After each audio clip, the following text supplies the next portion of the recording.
नमस्कार, स्वागत है आप सभी का डीडी न्यूज पर। आप देख रहे हैं मिड डे प्राइम। मैं हूं आपके साथ भावना नैयर। अगले 1 घंटे हम बात करेंगे देश भर की बड़ी खबरों की, बताएंगे कि दुनिया भर में कौन कौन सी खबरें हैं जिन पर हमारी नजर है और क्या चल रहा है खेल और अर्थ जगत में। खासकर राजनीति से जुड़ी बात होगी, अंतर्राष्ट्रीय खबरों के बारे में भी आपको बताएंगे और संस्कृति के क्षेत्र में भी आपको लेके जाएंगे। चलिए मिड डे प्राइम की शुरुआत करते हैं इस वक्त की अहम सुर्खियों के साथ। वंदे मातरम के 2 छंद गाने पर अड़ी कांग्रेस को अमित शाह ने घेरा। कहा, कांग्रेस ने विभाजन की नींव रखी, वंदे मातरम के किए 2 टुकड़े, तुष्टीकरण को दिया बढ़ावा।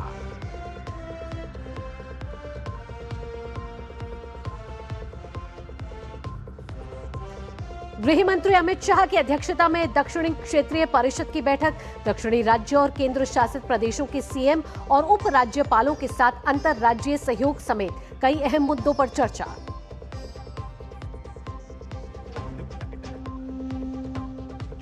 भारत और जापान के रक्षा मंत्रियों के बीच नई दिल्ली में द्विपक्षीय बैठक। रक्षा, रणनीतिक सहयोग और हिंद प्रशांत क्षेत्र में उत्पन्न सुरक्षा चुनौतियों से निपटने पर चर्चा।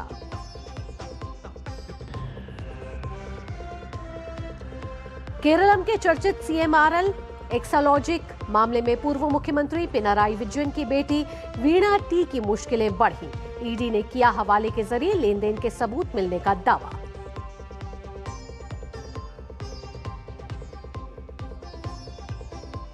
और वर्ल्ड बैडमिंटन में भारत के आज 5 बड़े मुकाबले। प्री क्वार्टर फाइनल खेलेंगी सिंधु। आयुष शेट्टी और सात्विक चिराज की जोड़ी पेश करेगी चुनौती।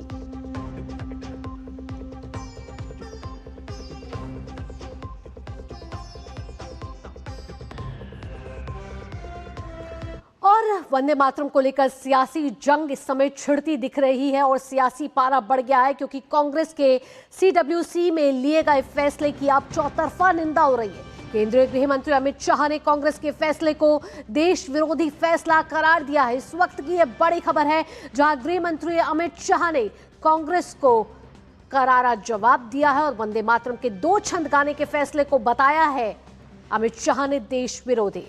1937 में कांग्रेस ने मुस्लिम तुष्टीकरण के लिए वंदे मातरम को 2 हिस्सों में बांटा, ये कहना है केंद्रीय गृह मंत्री का।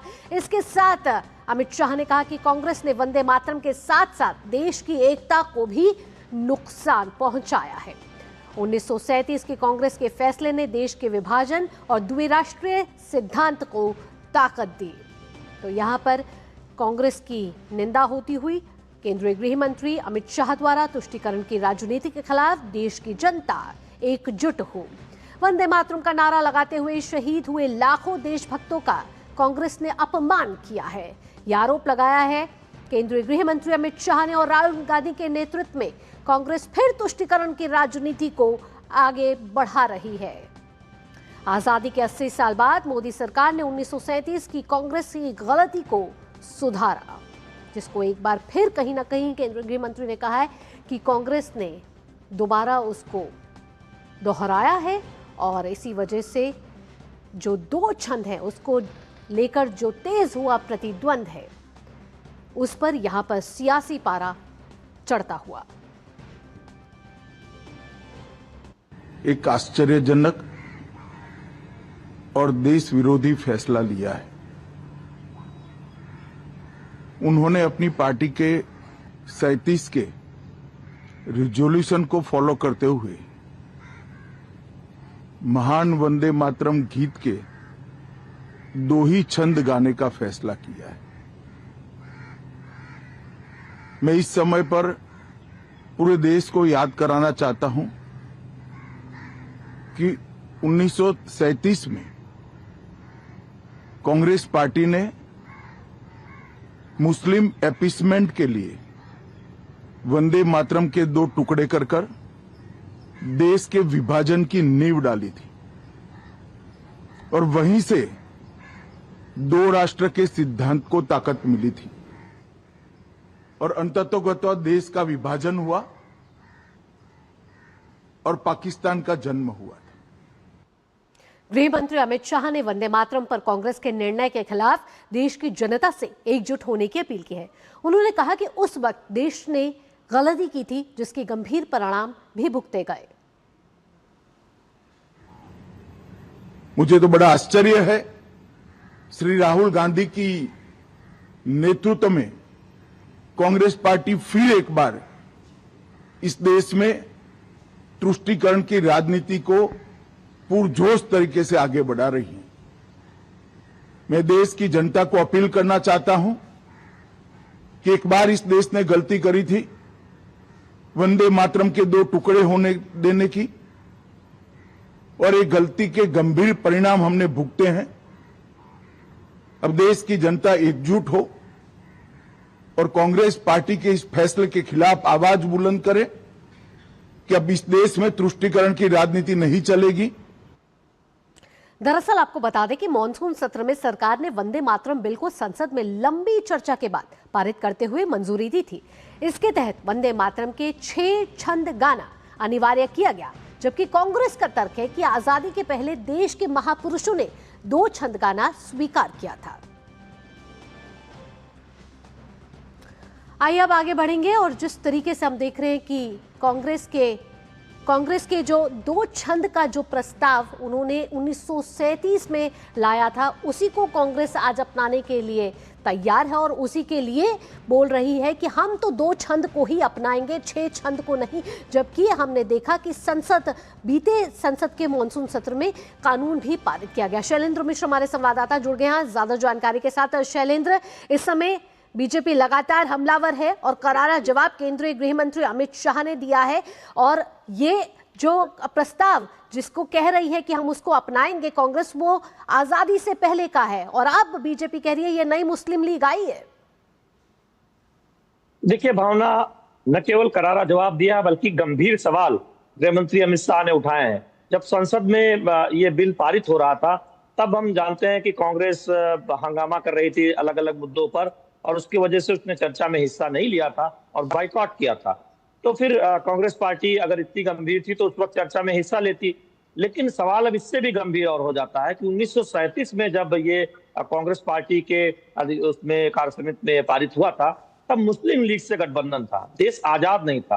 देश की आजादी के बाद आप वही सोच रखते हैं जो मुस्लिम लीग उस वक्त पाकिस्तान चली गई, जो जिन्ना पाकिस्तान चले गए, आप उनके दबाव में जो उस वक्त आपने किया था, आज भी आप मुस्लिम तुष्टीकरण की वजह से वो काम कर रहे हैं। संसद से पारित बिल और कानून के बाद जब संपूर्ण वंदे मातरम गाना अनिवार्य कर दिया गया है, तब फिर आप इस तरह का एक प्रस्ताव कार्य समिति की बैठक में लाते हैं तो 2 बातें खड़ी होती है। क्या आप संसद से ऊपर अपने पार्टी के प्रस्ताव को रखते हैं, दूसरी बात आप कानून का उल्लंघन करते हैं, और तीसरी बात इसका मतलब आपकी जो निष्ठा है वो उन लाखों बलिदान देने वाले लोगों में नहीं है या बंकिम चंद्र बाबू में नहीं है जिन्होंने ये इसकी रचना की थी। ये सवाल कांग्रेस से पूछा जाएगा, और यही बात आज गृह मंत्री ने कही है कि राहुल गांधी की अगुवाई की जो आज की जो कांग्रेस है ये उसी मुस्लिम लीग की सोच से ग्रसित है। और हम जानते हैं कि बीजेपी ने इससे पहले आरोप लगाया था कि मुस्लिम तुष्टीकरण की वजह से ये कांग्रेस विरोध कर रही है, जबकि अब स्पष्ट है कि बिल भी पारित हो गया, कानून भी बन गया है, कि संपूर्ण वंदे मातरम को गाना अनिवार्य किया गया है। फिर कांग्रेस को दिक्कत क्या है, सिवाय इसके कि मुस्लिम तुष्टीकरण कांग्रेस के लिए अभी सबसे प्राथमिकता में है। और अब तो बीजेपी ने, खुद गृह मंत्री अमित शाह ने यह भी कह दिया कि 1937 में जो कुछ कांग्रेस ने किया था वो विभाजन का एक बीज बोने का काम किया था, और अब देश की जनता ये स्वीकार करने वाली नहीं है। वो इस बात का जरूर जवाब देगी कांग्रेस ने जो प्रस्ताव पारित किया अपनी कार्य समिति की बैठक में। और शैलेंद्र, जो संसद से पारित हुआ बिल है वो पहले लोकसभा जाता है, फिर राज्यसभा जाता है, सभी की चर्चा के बाद ये बिल पारित हुआ। इसका मतलब सभी ने ये सहमति जताई, सभी दलों ने ये सहमति जताई। अब कांग्रेस इसको लेकर क्यों सवाल उठा रही है कि ये बीजेपी का मुद्दा है, लेकिन ये राष्ट्रीय एकता का मुद्दा, ये सिर्फ एक गीत नहीं है, इस गीत में देशभक्ति भी है, राष्ट्रीय एकता भी है, और एक सबको एक साथ आगे लेने का एक भाव भी है। देखिए भावना, जब संसद में दोनों सदनों में ये बिल लाया गया तब हम जानते हैं कि कांग्रेस पार्टी और उसके कई अन्य सहयोगी दल वो एक अन्य मुद्दे पर, मांग को लेकर, चर्चा को लेकर प्रदर्शन कर रहे थे, और उससे हंगामा हो रहा था, और जो कार्यवाही है वो ज्यादा नहीं चल पा रही थी। और उस बीच इस बिल के पारित करने के समय कांग्रेस ने बायकॉट किया था। तो कांग्रेस की जो रवैया है, जो सोच है, उसी वक्त सामने आ गई थी। और कांग्रेस के एक नेता है इमरान मसूद, उन्होंने जिस तरह से सामने आकर कहा कि वो नहीं गाएंगे, और इससे पहले भी विवाद हुआ है जब कांग्रेस के नेताओं के बयान आए हैं। तो अब सवाल यही उठता है कि साहबानों का जब मामला हुआ, सुप्रीम कोर्ट ने जब एक जजमेंट दिया, तब उस वक्त आपका बहुमत था संसद में, और तब आप राजीव गांधी की सरकार थी और उन्होंने उस फैसले को संसद के जरिए पलट दिया। अब संसद में जब कोई कानून पारित हुआ, बिल पारित हुआ, तो फिर आप उसी मुस्लिम तुष्टीकरण की मानसिकता से ग्रसित है और वो अब आप नहीं मानेंगे। तो देश के कानून, देश की संवैधानिक संस्थाओं के द्वारा दिए गए फैसले या फिर संसद द्वारा पारित किए गए बिल, वो जब आपको स्वीकार्य नहीं है, फिर आपको क्या स्वीकार है? सिर्फ आप मुस्लिम तुष्टीकरण या फिर मुस्लिम वोट बैंक की चिंता करते हैं, देश की चिंता नहीं करते। लाखों जिन्होंने लोगों ने बलिदान दिया स्वतंत्रता आंदोलन में, उनकी चिंता नहीं करते। और बंकिम चंद्र बाबू जिन्होंने लिखा ये पूरा वंदे मातरम, आप उनका भी ध्यान नहीं रखते। अब बात आती है 1937 में जो अप्रूव हुआ या फिर 1950 में कांग्रेस ने जो कहा। देखिए, उस वक्त मुस्लिम लीग से गठबंधन हुआ और कांग्रेस के नेताओं को उस वक्त लगा था कि ये बात मान ली जाए तो शायद मुस्लिम लीग का रवैया बदल जाएगा।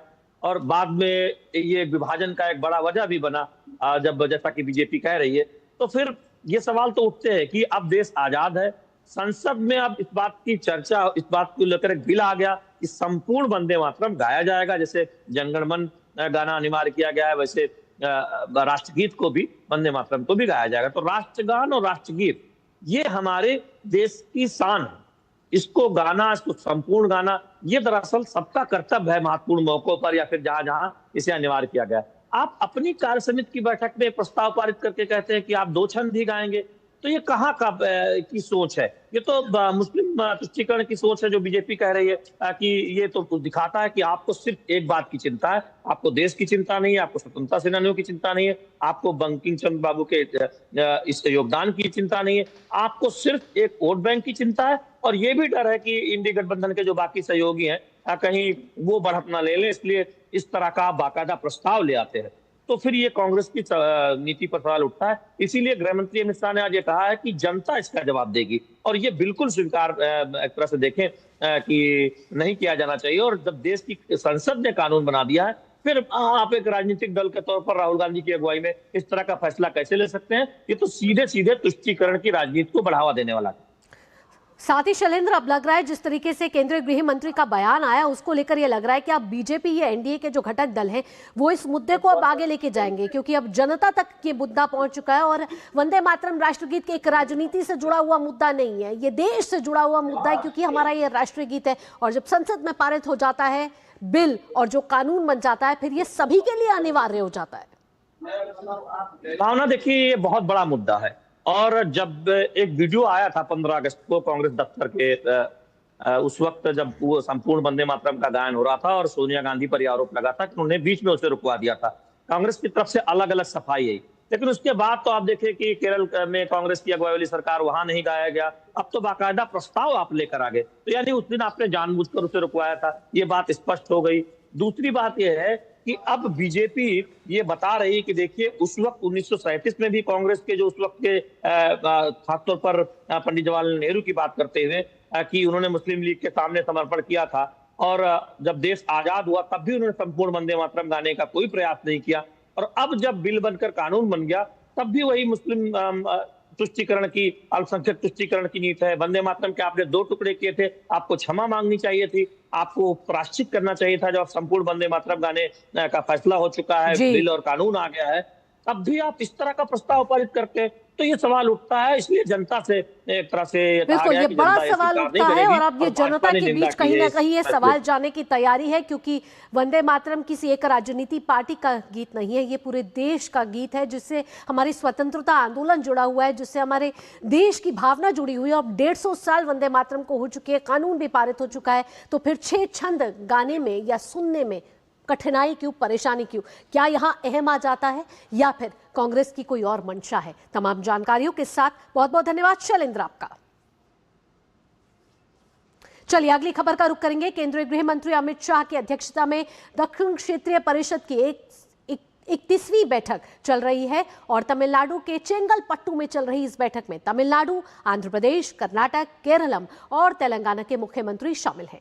इसके साथ ही पुदुचेरी, अंडमान और निकोबार द्वीप समूह और लक्षद्वीप के मुख्यमंत्री और उपराज्यपाल भी बैठक में मौजूद हैं। बैठक में अंतर्राज्यीय सहयोग, आर्थिक विकास, औद्योगिक निवेश, अवसंरचना विस्तार और जल बंटवारे सहित कई महत्वपूर्ण मुद्दों पर चर्चा होने की उम्मीद है।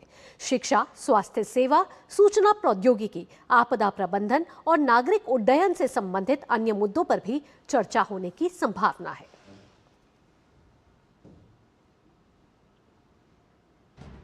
तो दक्षिण क्षेत्रीय परिषद की 31वीं बैठक और बेहद ही खास इस बैठक को माना जा रहा है। कई मुद्दों पर इसमें बातचीत हुई है। यहाँ आप देख सकते हैं कि केंद्रीय गृह मंत्री अमित शाह की अध्यक्षता में दक्षिण क्षेत्रीय परिषद की बैठक आयोजित की जा रही है। टीम भारत की परिकल्पना को इससे बल मिलने की उम्मीद है और इस बैठक की नेतृत्व कर रहे हैं केंद्रीय गृह मंत्री अमित शाह। दक्षिण क्षेत्रीय परिषद की बैठक में भाग लेते हुए गृह मंत्री अमित शाह। आइए अब भारत जापान रिश्तों की बात करें तो नई दिल्ली में रक्षा मंत्री राजनाथ सिंह और जापान के रक्षा मंत्री शिंजीरो कोइजुमी के बीच द्विपक्षीय बैठक हुई है और बैठक के दौरान भारत जापान के बीच रक्षा सहयोग को और मजबूत करने पर चर्चा हुई। साथ ही हिंद प्रशांत क्षेत्र में स्थिरता, नियम आधारित व्यवस्था, समुद्री सुरक्षा और रक्षा सहयोग को लेकर मंथन हुआ। रक्षा मंत्री राजनाथ सिंह ने जापान के कुमामोटो क्षेत्र में आए विनाशकारी भूकंप पर संवेदना जताई। उन्होंने कहा कि भारत जापान की दोस्ती हिंद प्रशांत क्षेत्र में स्थिरता और नियम आधारित व्यवस्था की आधारशिला बन गई है। दोनों देश के साझा लोकतांत्रिक मूल्यों और लंबे सभ्यतागत संबंधों का उल्लेख करते हुए उन्होंने कहा कि क्षेत्र में शांति और स्थिरता सुनिश्चित करना दोनों देशों की जिम्मेदारी है। रक्षा क्षेत्र में सहयोग को और व्यापक बनाने के साथ साथ दोनों देशों के बीच कई अहम समझौतों ज्ञापनों पर हस्ताक्षर हुए हैं। तो कई अहम समझौतों पर यहां हस्ताक्षर हुए।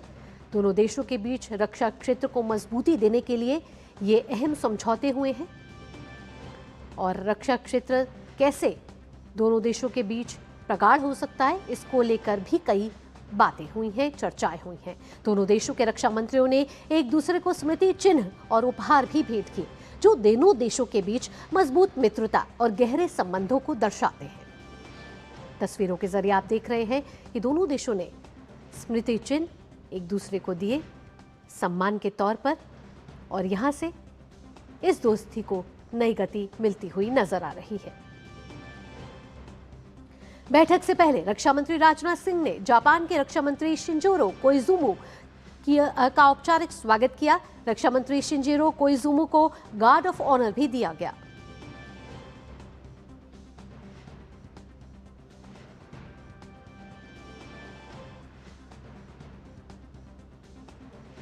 यहां जापान के रक्षा मंत्री शिंजिरो कोइजुमी को गार्ड ऑफ ऑनर दिया गया। ये तस्वीरें गार्ड ऑफ ऑनर की और दोनों देशों के रक्षा मंत्रियों के बीच द्विपक्षीय बैठक हुई है।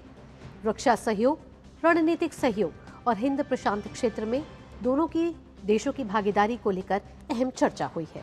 साथ ही कई अहम समझौतों पर हस्ताक्षर हुए हैं।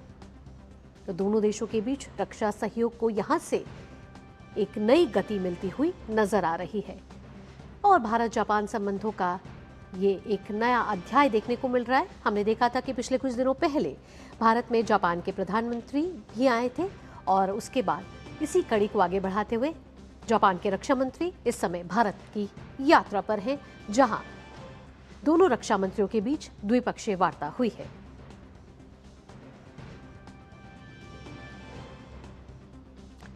साथ ही जापान के रक्षा मंत्री ने राष्ट्रीय समर स्मारक पर पुष्पांजलि भी अर्पित की है। तस्वीरों के जरिए देखिए, 3 तस्वीरें हैं जहां जापान के रक्षा मंत्री को गार्ड ऑफ ऑनर दिया गया।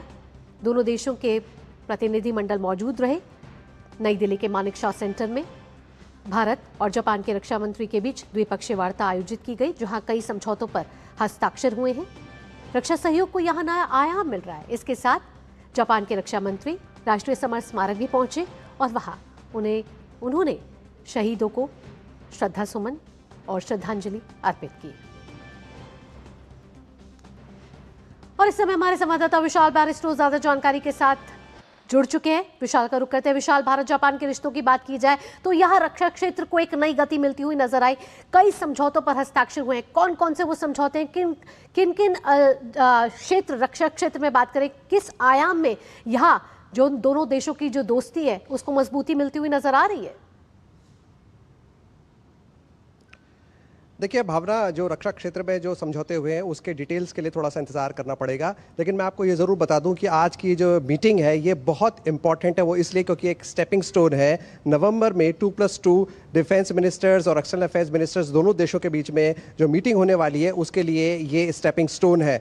हाल ही में प्रधानमंत्री ने एनुअल समिट में जापान के प्रधानमंत्री से मुलाकात की और उसके बाद ये जो मीटिंग है दोनों देशों के बीच में डिफेंस कॉपरेशन को लेकर बहुत इंपॉर्टेंट मानी जा रही है। और ख़ास तौर से इसलिए क्योंकि जापान और इंडिया अब को प्रोडक्शन कर रहे हैं और जो भारत इलेक्ट्रॉनिक्स लिमिटेड है वो एक ऐसा स्टेल्थ रेडियो कम्युनिकेशन बना रहा है जिसको भारत 2030 तक अपने नौसेना में लागू कर देगा। नौसेना के लिए वो बन रहा है और इसके साथ ही ये जो हमारा डिफेंस प्रोडक्शन है वो हमारे को प्रोडक्शन जो है वो मेक इन इंडिया कैंपेन को और मजबूत करेगा। और जापान ने टेक्नोलॉजी ट्रांसफ़र के लिए भी अपनी सहमति जता दी है। इसके साथ ही मैं आपको बता दूं ये जो पूरी मीटिंग हो रही है या नवंबर में जो मीटिंग होने वाली है उसका पूरा फोकस है इंडो पैसिफिक रीजन।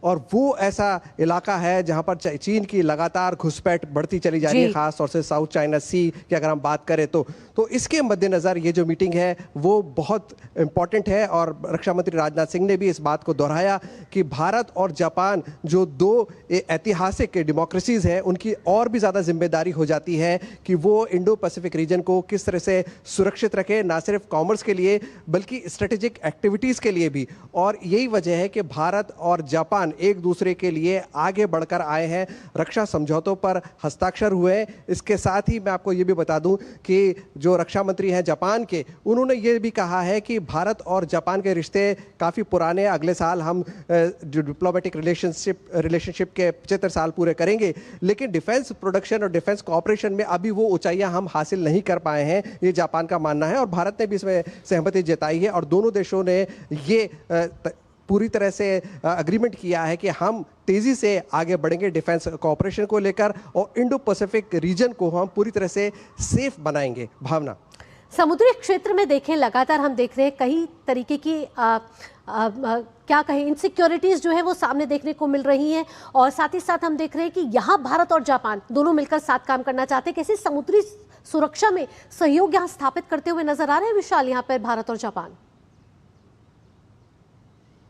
भावना, बिल्कुल ये बात मैं आपको बता दूं कि ये जो 2 दिवसीय दौरा है ये मेड इन विजिट है हालांकि जापान के रक्षा मंत्री की, लेकिन कल उन्होंने हमारे वेस्टर्न नेवल कमांड का दौरा किया और वो भारतीय वायुसेना के जहाज़ में उड़कर वहाँ गए। उनके साथ हमारे नौसेना अध्यक्ष थे और उन्होंने इस बात को कहा कि मैंने INS चेन्नई को देखा और मैंने ये भी देखा कि भारत कितनी तेज़ी से आत्मनिर्भर हो रहा है रक्षा के क्षेत्र में।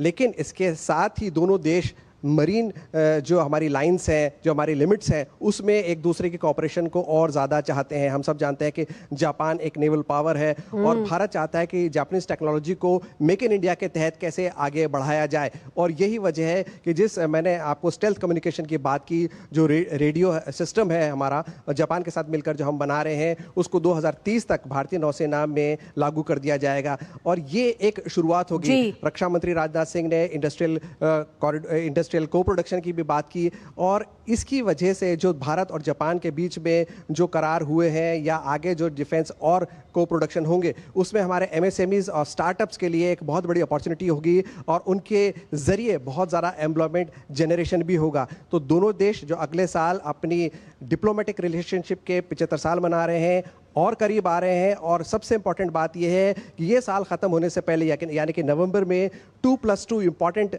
बायलैटरल होंगे अब हमारे defence minister plus external affairs ministers के बीच में। तो वो एक बहुत बड़ी अपॉर्चुनिटी होगी दोनों देशों को एक फाइनल स्टेप आगे लेने के लिए। रक्षा मंत्री राजनाथ सिंह ने कहा कि ये जो हमारी मीटिंग है ना सिर्फ स्ट्रैटेजिक इंपॉर्टेंस है इसकी, बल्कि हमारे दोनों देशों के जो डिफेंस के रिश्ते हैं, जो आपसी रिश्ते हैं, उनके लिए फ्यूचर में एक ब्लू प्रिंट तैयार करेगी। बिल्कुल, सामरिक लिहाज से भी दोनों देशों के रिश्ते बहुत महत्वपूर्ण माने जा रहे हैं और पिछले कुछ दिनों पहले हमने देखा था कि जापान के प्रधानमंत्री भी भारत यात्रा पे थे और उसी कड़ी को आगे बढ़ाते हुए जापान के रक्षा मंत्री भारत यात्रा पर आए हैं और देखे जा रहा है कि नवंबर में एक और मीटिंग जो है वो आयोजित होगी। तो जिस तरीके से हम देख रहे हैं कि भारत और जापान के रिश्ते यहाँ मजबूत होते नजर आ रहे हैं, फिर चाहे वो बिजनेस के लिहाज से हो, रक्षा क्षेत्र के लिहाज से हो, तमाम क्षेत्रों पर यहाँ काम होता हुआ नजर आ रहा है। विशाल, तमाम जानकारियों के साथ यहाँ आपका बहुत बहुत धन्यवाद। मिड डे प्राइम में वक्त हो चला एक छोटे से ब्रेक का, जल्द हाजिर होते हैं। আমি শুভেন্দু অধিকারী 9 मई 2026 को पश्चिम बंगाल के इतिहास में एक नए अध्याय की शुरुआत हुई। 100 दिनों में पश्चिम बंगाल सरकार ने 8 स्तंभों को आधार बनाकर काम किया। उन 8 स्तंभों में से एक है सशक्तिकरण। अन्नपूर्णा योजना के तहत राज्य की महिलाओं को हर महीने 3000 रुपए की सहायता, महिलाओं के लिए निःशुल्क बस सेवा, सरकारी नौकरियों में महिलाओं के लिए 33% आरक्षण, युवाओं की सुरक्षा और उज्जवल भविष्य के लिए अगले 1 वर्ष में 1 लाख सरकारी नौकरियां, महिलाओं के हाथों में शक्ति, युवाओं का सुनहरा भविष्य। इसी तरह आगे बढ़ रहा है नया पश्चिम बंगाल। ओ हरि भैया, अरे वाह, खेतों में कौन सी फसल लगाए हो? 12 महीने कमा कर दे ऐसी फसल। क्या? मैंने नया व्यवसाय शुरू किया है। उसके लिए पैसे? इसमें किसी निवेश की जरूरत ही नहीं। अच्छा, मुखिया जी। अरे मुखिया जी, नमस्ते। अरे हरी, कब आ रहे हो? आप बस चलिए, मैं पहुंचता हूं। अब मैं LIC एजेंट हूं। LIC एजेंट बनो, अब बड़ा सोचो। हमारी वेबसाइट पर जाएं या अपनी नजदीकी LIC शाखा से संपर्क करें। जरा सोच के देखिए, आपके पास कुछ ऐसा है जो आपकी दुनिया बदल सकता है। जानते हैं क्या? आपका अपना सोना। सोना क्या नहीं कर सकता? सोना आपको अपने सपनों का घर दिला सकता है, आपके बच्चों का भविष्य बना सकता है। सोना आपकी हर इच्छा पूरी कर सकता है। तो भारत की सबसे बड़ी gold loan NBFC Muthoot finance से गोल्ड लोन लीजिए और फिर देखिए सोना क्या नहीं कर सकता। मुथूट फाइनेंस, जहां विश्वास ही परंपरा है। कॉल कीजिए 1-800-313-1212।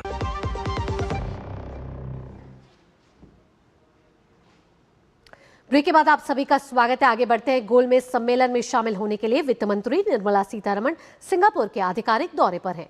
चौथे भारत सिंगापुर मंत्री स्तरीय गोलमेज सम्मेलन यानी कि ISMR में भाग लेने गई वित्त मंत्री निर्मला सीतारमण ने इस्ताना में प्रधानमंत्री लॉरेंस वोंग से मुलाकात की। इस बैठक में भारत सिंगापुर व्यापक रणनीतिक साझेदारी के रोड मैप के क्रियान्वयन में हुई प्रगति की समीक्षा की गई। इसके अलावा भारत और सिंगापुर ने द्विपक्षीय संबंधों को और मजबूत करने और नए क्षेत्रों में साझेदारी के विस्तार पर जोर दिया। इसे दोनों देशों के बीच बढ़ते रणनीतिक और आर्थिक सहयोग की दिशा में अहम कदम माना जा रहा है। इस मौके पर उनके साथ विदेश मंत्री डॉक्टर S जयशंकर, वाणिज्य एवं उद्योग मंत्री पीयूष गोयल, इलेक्ट्रॉनिक्स एवं IT मंत्री जितिन प्रसाद भी मौजूद थे। तो सिंगापुर में ये गोलमेज सम्मेलन, जहां वित्त मंत्री निर्मला सीतारमण पहुंची हुई हैं और इस्ताना के प्रधानमंत्री से उन्होंने मुलाकात की है, साथ ही विदेश मंत्री डॉक्टर S जयशंकर ने भी की मुलाकात। साथ ही यहां पर वाणिज्य एवं उद्योग मंत्री पीयूष गोयल भी मौजूद रहे। इसके साथ वाणिज्य एवं उद्योग राज्य मंत्री जितिन प्रसाद की भी मौजूदगी देखी गई। तो सिंगापुर का ये गोलमेज सम्मेलन, जहां रणनीतिक साझेदारी के रोड मैप पर चर्चा की गई और कैसे भविष्य में इस साझेदारी को मजबूत किया जाए, इस पर जोर दिया गया। साथ ही नए क्षेत्रों में साझेदारी पर भी जोर दिया गया। आइए ग्राफिक्स के जरिए आपको बताते हैं कि आखिरकार ये गोलमेज सम्मेलन महत्वपूर्ण क्यों है। आप अपनी स्क्रीन पर देख रहे हैं कि दोनों देशों के बीच उच्च स्तरीय आर्थिक तंत्र किस तरीके से मजबूत हो, इसको लेकर इस गोलमेज सम्मेलन का आयोजन किया गया है। साथ ही भारत सिंगापुर की प्रगति की समीक्षा करने का भी ये एक अहम और महत्वपूर्ण मंच माना जा रहा है। इसके साथ जब दोनों देशों के रिश्तों की बात करती है तो सिंगापुर भारत का एक बहुत बड़ा व्यापारिक भागीदार है। ऐसे में व्यापार और निवेश में किस तरीके से प्रगति लाई जाए, इसके लिए भी इस गोलमेज सम्मेलन में कई बातें रखी जाएंगी। साथ ही साल 2022 में गोलमेज सम्मेलन की शुरुआत हुई थी और उसके बाद इस कड़ी को आगे बढ़ाया जा रहा है। इसके साथ दोनों देशों के बीच उच्च स्तरीय आर्थिक तंत्र को मजबूत करने की यहाँ एक पहल की गई है, जिसमें यहाँ अनेक संभावनाओं को तलाशा जा रहा है। दोनों देशों के बीच किस तरीके से जो क्षेत्र हैं उस पर सहयोग कैसे बढ़ाया जाए, उस पर जोर दिया जा रहा है। खासकर व्यापार और निवेश, दो ऐसे क्षेत्र हैं जिसको बढ़ाने के मकसद से वित्त मंत्री निर्मला सीतारमण वहां पहुंची हैं। इसके साथ उन्नत विनिर्माण कुछ ऐसे क्षेत्र हैं जिसको लेकर बातें करी जा रही है, मंथन हो रहा है। इसके साथ कैसे कम्युनिकेशंस को आगे बढ़ाया जाए। गोलमेज सम्मेलन के 6 प्रमुख स्तंभ हैं और उस पर सहयोग की संभावनाओं पर विचार हो रहा है, जिसमें उन्नत विनिर्माण, कनेक्टिविटी और डिजिटलीकरण शामिल है। स्वास्थ्य सेवा और चिकित्सा पर भी चर्चा महत्वपूर्ण विषयों में से एक है। इसके साथ ही कौशल विकास और स्थिरता जैसे क्षेत्रों पर भी ध्यान केंद्रित किया गया है और इन क्षेत्रों में आपसी सहयोग से दोनों देशों को लाभ मिलेगा, यानी दोनों देशों के लिए एक विन विन सिचुएशन है। ये चर्चा भविष्य के आर्थिक विकास के लिए नई दिशाएं प्रदान करेगी। तो कई लिहाज से इस राउंड टेबल कॉन्फ्रेंस को बहुत ही महत्वपूर्ण माना जा रहा है। अनेक क्षेत्रों में यहां बातचीत होगी और दोनों देशों के बीच किस तरीके से इस द्विपक्षीय रिश्तों को मजबूत बनाया जाए, इसको लेकर वित्त मंत्री निर्मला सीतारमण, डॉक्टर एस जयशंकर, पीयूष गोयल और जितिन प्रसाद सिंगापुर में मौजूद हैं। आइए अब अगली खबर का रुख करते हैं और अगली खबर केरलम से आ रही है। यहां केरलम के पूर्व मुख्यमंत्री पी विजयन की बेटी की मुश्किलें बढ़ती जा रही हैं। आपको मामला बताते हैं। केरल के चर्चित CMRL एक्सालॉजिक मामले में ईडी की जांच में नया मोड़ आया है। जांच एजेंसी ने दावा किया है कि पूर्व मुख्यमंत्री पिनराई विजयन की बेटी वीणा विजयन से जुड़े ठिकानों पर हुई तलाशी के दौरान ऐसे हस्तलिखित रिकॉर्ड मिले हैं, यानी कि हाथ से लिखे हुए रिकॉर्ड मिले हैं, जिनमें करोड़ों रुपयों के लेन देन और दुबई तक रकम भेजे जाने का विवरण दर्ज है।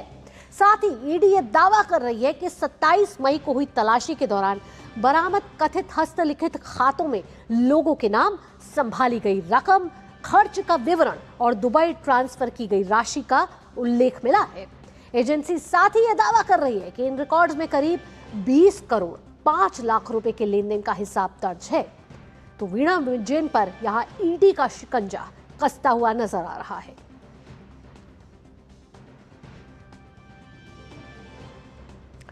जांच एजेंसी के अनुसार इन दस्तावेजों में UAE दिरहम में भी करीब 3,49,000 AED के ट्रांसफर किए गए हैं, जिसकी भारतीय मुद्रा की कीमत करीब 85 लाख रुपए बताई जा रही है। ईडी का कहना है कि इन रिकॉर्ड्स में दर्ज रकम CMRL से एक्सालॉजिक को मिले भुगतान से ज्यादा है। एजेंसी इसी आधार पर यह जांच कर रही है कि क्या वीणा विजयन के पास उनकी ज्ञात आय के स्रोतों से ज्यादा रकम थी। इस लेन देन में फॉरेन एक्सचेंज मैनेजमेंट एक्ट यानी कि फेमा के प्रावधानों का भी उल्लंघन हुआ है। जांच यहीं तक सीमित नहीं रह जाती। ईडी इस एंगल से भी जांच कर रही है कि वीणा के जरिए संभाली गई रकम उनकी घोषित आय के अनुपात में थी या नहीं।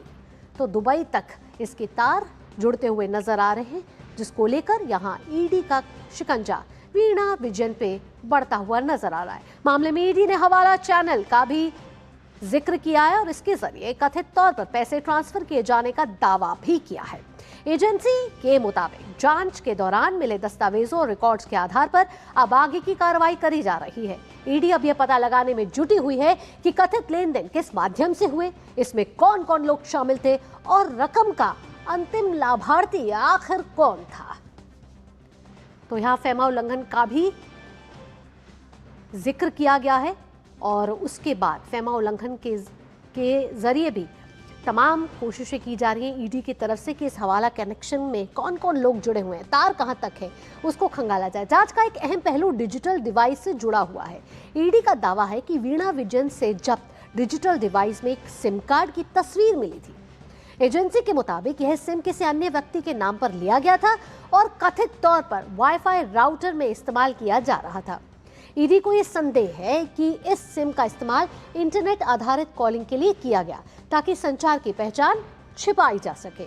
एजेंसी इस सिम और कथित वित्तीय लेन देन के बीच संबंधों की जांच कर रही है। मामले में आगे बढ़ते हुए ईडी ने 18 अगस्त को कोझिकोड में कई स्थानों पर तलाशी अभियान चलाया। एजेंसी का अनुसार ये कार्रवाई उन लोगों से जुड़े ठिकानों पर की गई है जिनके नाम कथित हस्तलिखित खातों में दर्ज थे। ईडी ने उस व्यक्ति से जुड़े ठिकानों पर भी कार्रवाई की जिस पर कथित तौर पर वीणा को दूसरे व्यक्ति के नाम पर सिम उपलब्ध कराने का आरोप है। तो यह गंभीर आरोप वीणा विजयन पे लगते हुए नजर आ रहे हैं। हवाला कनेक्शन यहां दिख रहा है, साथ ही एक डिजिटल डिवाइस मिली है, उसको लेकर भी यहां ईडी तलाशी कर रही है। ये मामला आपको बताते हैं, ये पूरा मामला आखिरकार है क्या।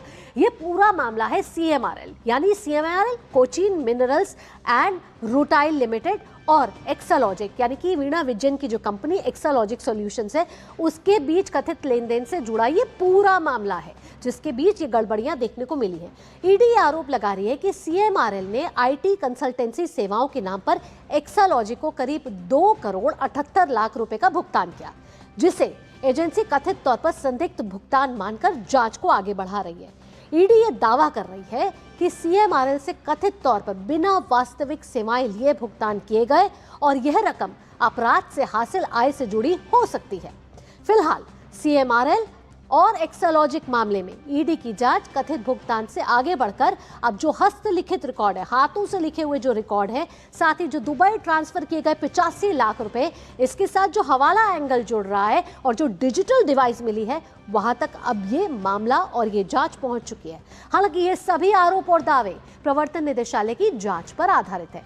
मामले में अंतिम निष्कर्ष और दोष तय होना न्यायिक प्रक्रिया के बाद ही संभव होगा।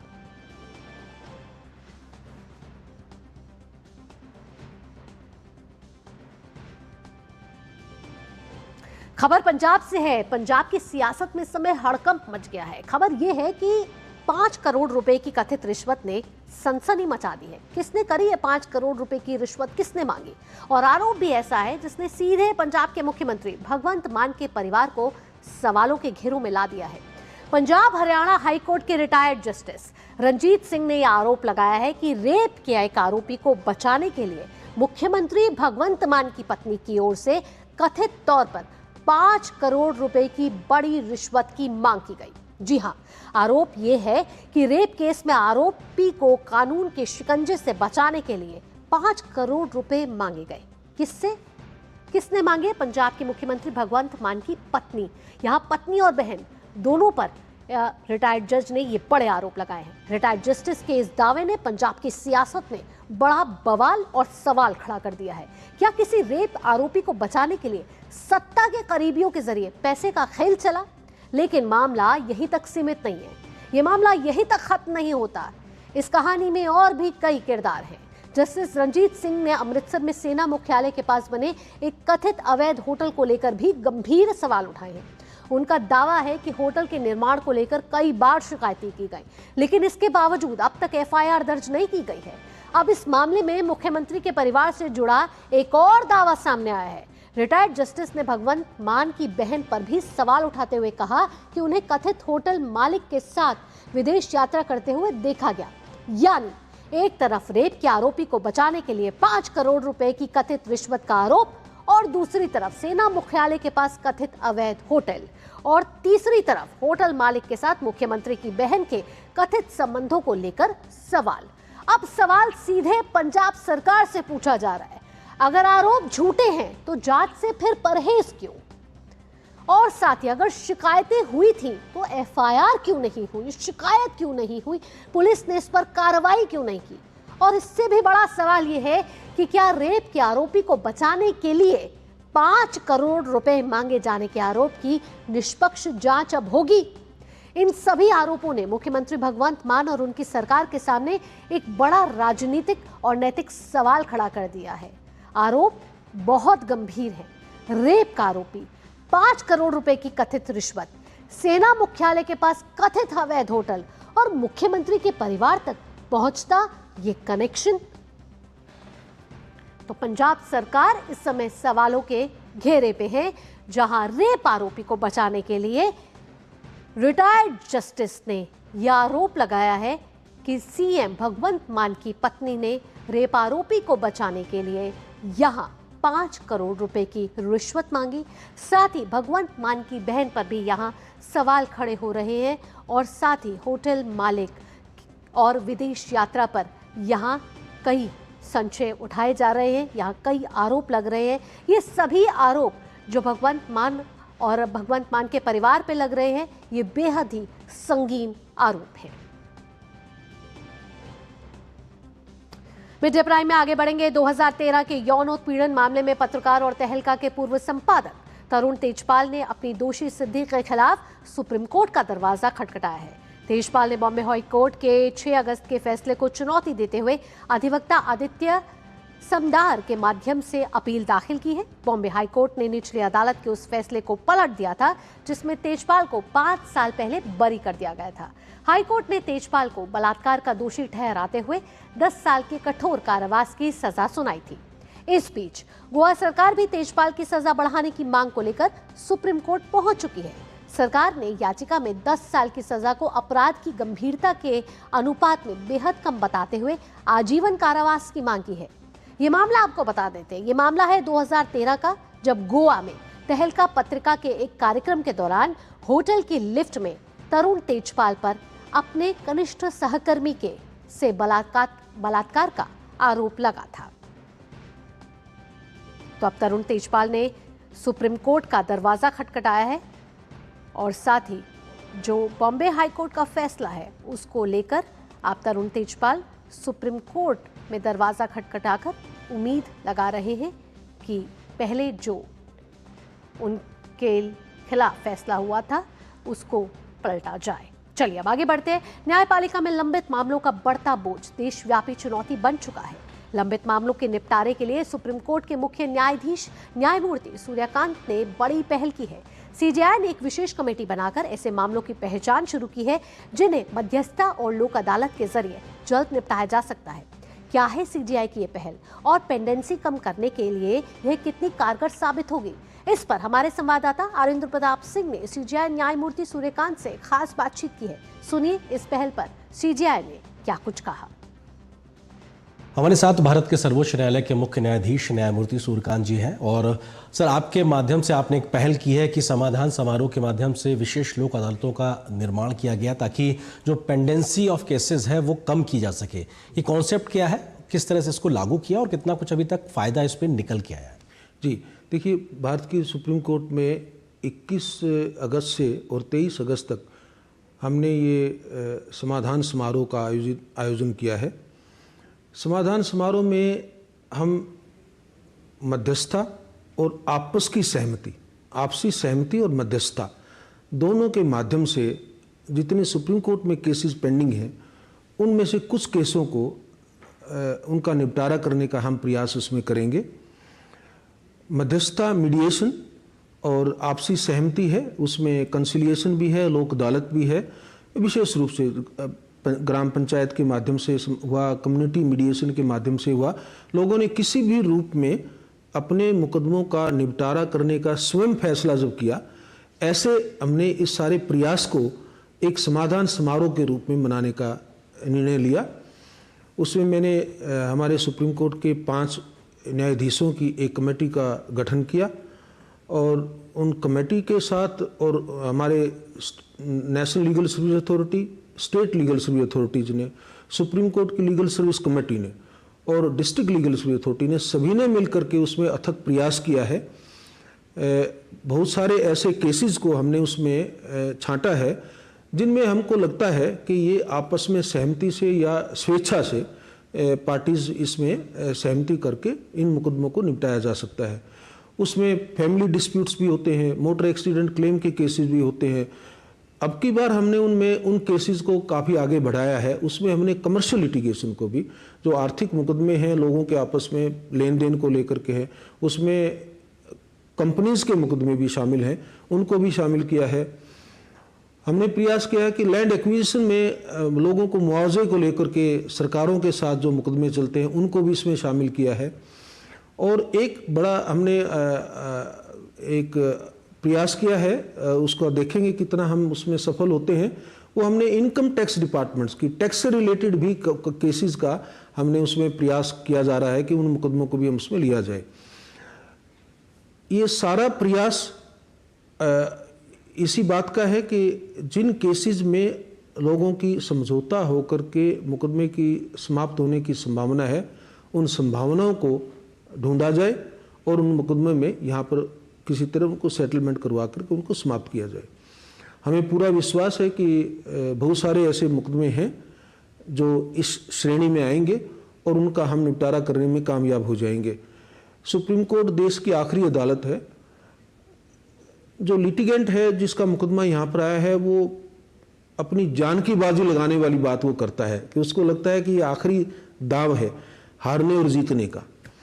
तो उसमें हम चाहते हैं कि वो उस प्रयास में जो उसका इतना बड़ा खर्च होता है, जो उसकी एक क्वालिटी ऑफ लाइफ जो उसकी इफेक्ट होती है, और सारा परिवार जिस एक स्ट्रेसफुल माहौल से गुजरता है, तो उसकी बजाय वो मुस्कुराते हुए चेहरों के साथ दोनों पार्टी यहाँ से जाएं और दोनों को लगे कि हम जीत करके आए हैं, दोनों को ही ये ना लगे कि हमने मुकदमा हारा है, और दोनों में ही वो एक सामाजिक सद्भाव, एक पारिवारिक एक जो स्नेह या जो बिजनेस का जो एक रिलेशनशिप है वो उनका इंटैक्ट रहे, वो बना रहे।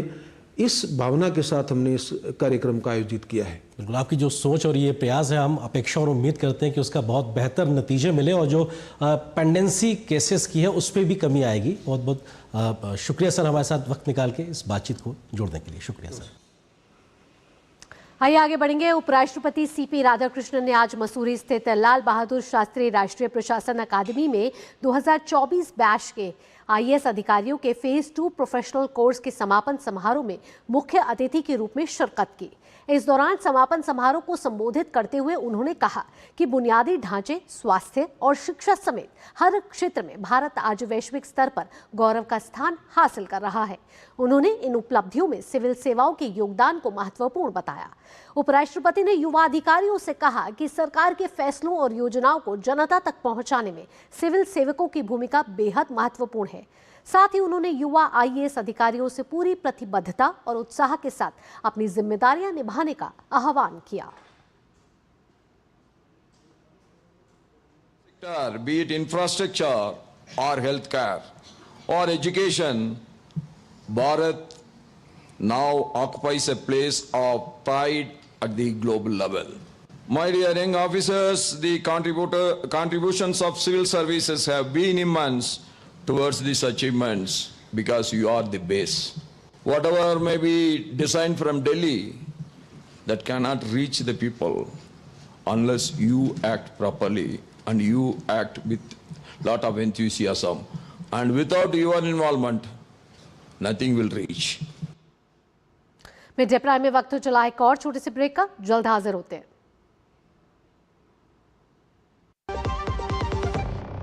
जरा सी हंसी दुलार जरा सा Amul the taste of India, जरा सी अनबन प्यार जरा सा Amul the taste of India,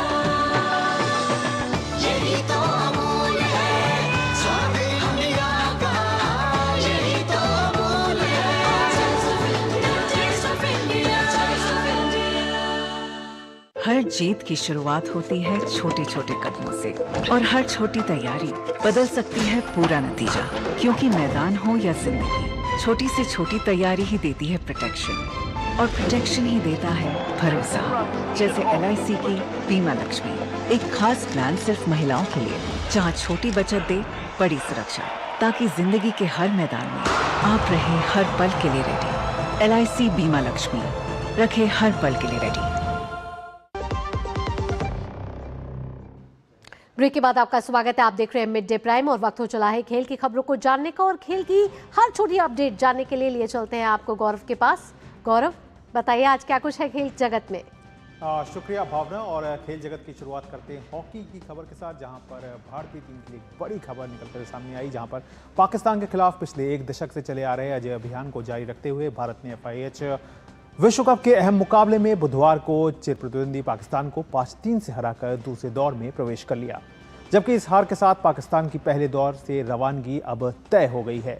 पुरुष हॉकी विश्व कप के इस मुकाबले में भारत ने पाकिस्तान को 5-3 के अंतर से हराया। भारत ने शानदार शुरुआत करते हुए मुकाबले के पहले क्वार्टर में 2 गोल दागे।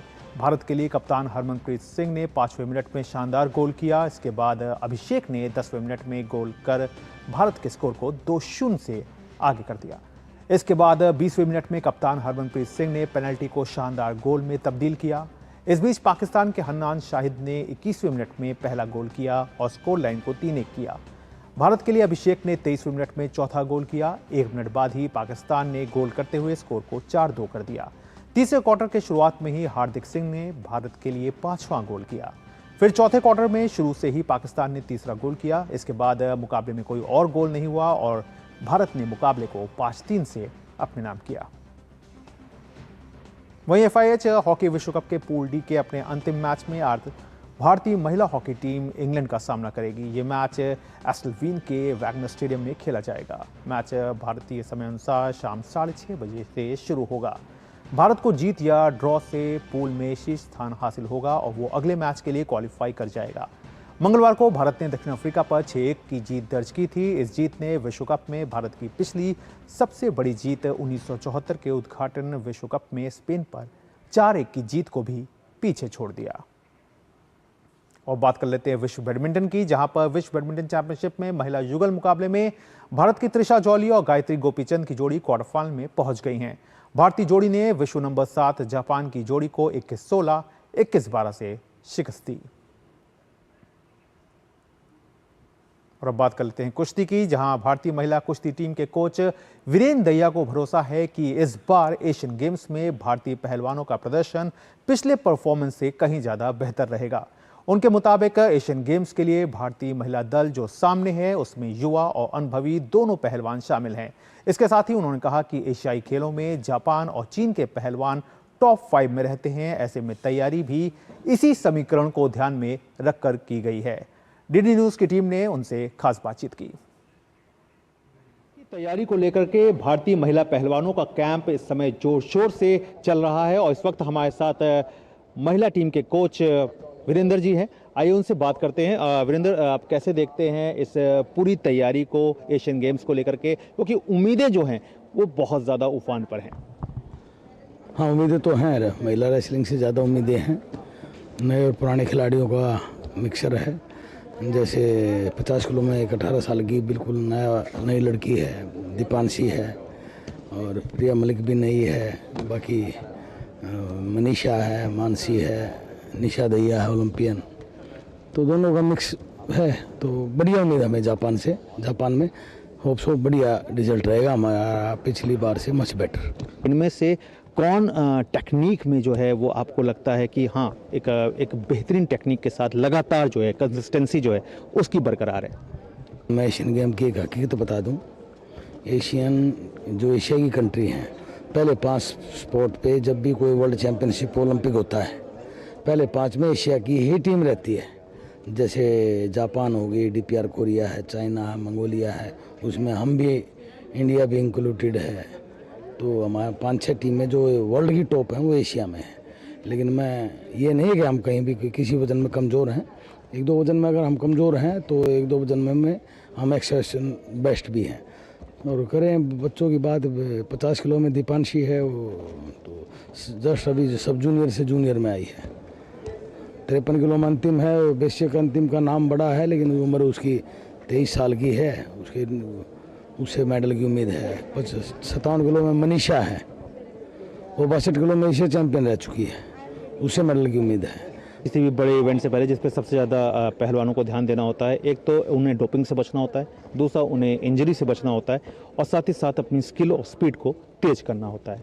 समय समय पर हमारे यहाँ डोप के टेस्ट के लिए रेगुलरली नाडा से ऑफिशियल आते रहते हैं, और बाकायदा हर हफ्ते तो नहीं, 15 दिन में एक डोपिंग की क्लास भी हम एक रिफ्रेशमेंट कोर्स टाइप सब बच्चों को दिलवाते हैं, ताकि नॉलेज दे सकें क्या खाएं क्या ना खाएं, और उसकी नॉलेज होनी चाहिए। दूसरा, हमारी फेडरेशन ने जापान के कोच को प्रोवाइड किया है कि जापानी हालत को देखते हुए वे जापानी कोच भी हमारी टीम के साथ जुड़ गए हैं। और मैं कई साल से महिला टीम के साथ जुड़ा हुआ हूँ, तो मेरे को ज़्यादातर बच्चों का पता है, कई साल से मेरे साथ काम कर रही हैं। तो स्पीड का भी है, स्ट्रेंथ का भी, नाट डोपिंग पे भी काम कर रहे हैं, और ठीक प्रोग्रेस चल रही है हमारी। आने वाले टाइम में बढ़िया होगा। बड़ी चुनौती आप किसको मान के चल रहे हैं? हालांकि कंपटीशन जब होता है तो कोई भी देश कम नहीं होता है, लेकिन फिर भी अगर एक बड़ी चुनौती और खास तैयारी, खास रणनीति देखी जाए जिससे सावधान रहना हो, किसे मानते हैं? जापान, DPR कोरिया और चाइना के साथ हमारी नीचे वाले वजनों में बढ़िया बढ़ंत होगी। ऊपर वाले में हम बच बेटर हैं, लेकिन वे हमसे बेटर नहीं है, हमारे टक्कर के हैं। जापान है, चाइना है, और DPR कोरिया की लड़कियां भी हम बढ़िया टक्कर देखने को मिलेगी। चलिए, आपने बात की, बहुत बहुत शुक्रिया। ठीक है, धन्यवाद। तो ये है वीरेंद्र, जिनका साफ तौर पर कहना है कि तैयारी जो है वो अपने स्तर पर है, और इस तैयारी के दरमियान हर उन बातों का जो है वो ध्यान रखा जा रहा है जो कि बेहद ज़रूरी होती है किसी भी बड़े इवेंट से पहले खुद को तैयार करने के लिए। कैमरामैन संदीप के साथ मैं गौरव कुमार, DD न्यूज़, दिल्ली। तो देश में खेलों को बढ़ावा देने और भारतीय खेल जगत से जुड़े विभिन्न हितधारकों को एक मंच पर लाने के उद्देश्य से स्पोर्ट्स इंडिया एक्सपो कॉन्फ्रेंस एवं अवार्ड 2026 का आयोजन आज से 22 अगस्त तक नई दिल्ली के प्रगति मैदान में किया जाएगा। युवा कार्यक्रम एवं खेल मंत्रालय द्वारा समर्थित इस कार्यक्रम का आयोजन physical education foundation of India और स्पोर्ट्स इंडिया फाउंडेशन द्वारा किया जाएगा। 3 दिवसीय इस आयोजन में खेल जगत से जुड़े खिलाड़ी, प्रशिक्षक, विशेषज्ञ, शिक्षाविद, खेल उद्योग संस्थान और अन्य हितधारक एक मंच पर जुटेंगे। आयोजन का उद्देश्य खेल क्षेत्र में संवाद, सहयोग और नवाचार को बढ़ावा देना है। साथ ही इस दौरान भारतीय खेलों में उत्कृष्ट प्रदर्शन और उल्लेखनीय योगदान देने वाली प्रतिभाओं एवं संस्थाओं को सम्मानित भी किया जाएगा। खेल महाशक्ति बनाने की बात करते हैं तो हम ये देखते हैं कि हर चीज उसके लिए जरूरी है। तो स्पोर्ट्स मैन्युफैक्चरिंग फोरम का भी आयोजन किया जा रहा है। उसके अंतर्गत फिजिकल एजुकेशन टीचर्स के लिए कॉन्फ्रेंस का आयोजन किया जा रहा है। फिटनेस के कुछ शो की आयोजन किए जा रहे हैं। तो हर तरह से देश में कैसे स्पोर्ट्स हो, इस चीज पर मंथन, और कैसे हम लोग इस 2036 में ओलंपिक की यदि मेजबानी करते हैं तो भारत को क्या क्या करना है, क्या क्या तैयारियां होनी है, इन सब पर चर्चा इस 3 दिवसीय आयोजन में की जा रही है। भारतीय अंडर 11 बालिका टीम ने बुधवार को सिंगापुर में आयोजित आसियान शतरंज चैंपियनशिप में कांस्य पदक जीता। टीम में आंध्र प्रदेश की वरेण्या लक्ष्मी बाका और अलीगिरी अमृता हेमल के अलावा मुंबई की माया सिद्धार्थ नरूला शामिल थीं। भारतीय टीम ने कुल 14.5 अंक हासिल किए। इस चैंपियनशिप में 27 देशों के 700 से ज्यादा खिलाड़ियों ने हिस्सा लिया, जिससे ये क्षेत्र की प्रमुख अंतर्राष्ट्रीय जूनियर शतरंज प्रतियोगिताओं में शामिल हो गई। वियतनाम ने 19.5 अंक के साथ स्वर्ण पदक जीता, जबकि सिंगापुर ने 14.5 अंक के साथ रजत पदक अपने नाम किया। भारत और सिंगापुर के अंक बराबर थे, लेकिन टूर्नामेंट के टाई ब्रेक नियमों के अनुसार भारतीय टीम को कांस्य पदक से संतोष करना पड़ा। तो भावना, ये थी खेल जगत से जुड़ी हुई तमाम बड़ी खबरें। वापस एक बार फिर से आपके पास। धन्यवाद गौरव, इन तमाम खेल से जुड़ी अपडेट देने के लिए। इसी के साथ मिड डे प्राइम में फिलहाल इतना ही। देश और दुनिया की बाकी खबरों के लिए आप जुड़े रहिए डीडी न्यूज के साथ, क्योंकि डीडी न्यूज ही है भरोसा सच का। दीजिए अनुमति, नमस्कार।